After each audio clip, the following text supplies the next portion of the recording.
ಕಾರಟಗಿ ತಾಲೂಕಿನ ಗುಂಡೂರು ಗ್ರಾಮ ಪಂಚಾಯಿತಿಯಲ್ಲಿ ಮಹಾತ್ಮ ಗಾಂಧಿ ನರೇಗಾ ಯೋಜನೆ ಅಡಿಯಲ್ಲಿ ಭ್ರಷ್ಟಾಚಾರ ಕುರಿತು ಮೇಲಿನ ವಿಷಯಕ್ಕೆ ಹಾಗೂ ಉಲ್ಲೇಖ ಸಂಬಂಧಿಸಿದಂತೆ ಕಾರಟಗಿ ತಾಲೂಕಿನ ಗುಂಡೂರು 15ನೇ ಹಣಕಾಸು ಯೋಜನೆ ಅಡಿಯಲ್ಲಿ ಹಾಗೂ ಗ್ರಾಮ ಪಂಚಾಯಿತಿ ಕರ ವಸೂಲಿ ಅವ್ಯವಹಾರ ನಡೆದಿದೆ ಎಂದು ಸರ್ವ ಸದಸ್ಯರು ಮನವಿ ಸಲ್ಲಿಸಿರುತ್ತಾರೆ. ಜಿಲ್ಲಾ ಪಂಚಾಯಿತಿ ಕೊಪ್ಪಳ ಸಿಒ ಅವರಿಗೆ ಗ್ರಾಮ ಪಂಚಾಯಿತಿಯ ಉಪಾಧ್ಯಕ್ಷರು ಶ್ರೀಮತಿ ಸತ್ಯವತಿ ಗಂಡ ಶ್ರೀನಿವಾಸ್ ಹಾಗೂ ಸರ್ವ ಸದಸ್ಯರು ಮನವಿಯನ್ನ ಸಲ್ಲಿಸಿರುತ್ತಾರೆ. ಪ್ರಯುಕ್ತ ಸದರಿ ಪ್ರಕರಣವನ್ನು ಪರಿಶೀಲನೆಗಾಗಿ ಈ ಕೆಳಗಿನ ತನಿಖಾಧಿಕಾರಿಗಳಿಗೆ ನೇಮಿಸಲಾಗಿದ್ದು ಸದರಿ ತಂಡವನ್ನು 24 ಗಂಟೆ ಒಳಗಾಗಿ ಪರಿಶೀಲನೆ ಮಾಡಿ ಈ ಕಾರ್ಯಕ್ಕೆ ವರದಿ ಸಲ್ಲಿಸಲು ಸೂಚಿಸಿದ್ದಾರೆ.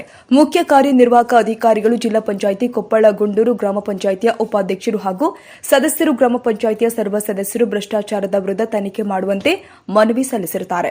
ಸಂತೋಷ್ ತೋಟದ್ ಭೀಮ್ ಕ್ರಾಂತಿ ನ್ಯೂಸ್.